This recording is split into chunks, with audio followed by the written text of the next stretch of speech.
C'est plus de 500 élèves en francisation qu'ont accueilli les centres de services scolaires de la région en août dernier, un nombre qui est en constante augmentation.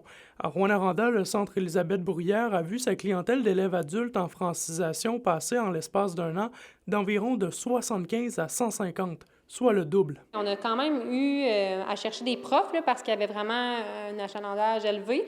Puis on sait qu'il y a la pénurie de main-d'œuvre.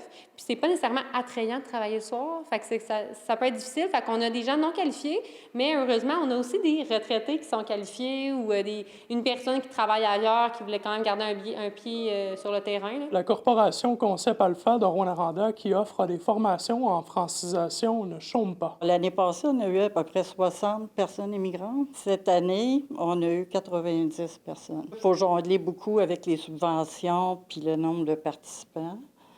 C'est ça, on essaie le moins possible de garder des personnes sur une liste d'attente parce que on a ça à cœur, puis on veut que nos personnes immigrantes soient capables de s'intégrer. La mosaïque interculturelle qui accompagne des personnes issues de l'immigration dans leur intégration dans la région est à même de constater l'augmentation des besoins en francisation.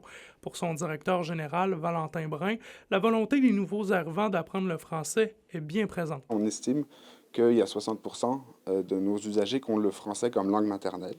Pour autant, on arrive à des taux avoisinant les 90% de personnes pouvant s'exprimer, donc pouvant recevoir le service en français.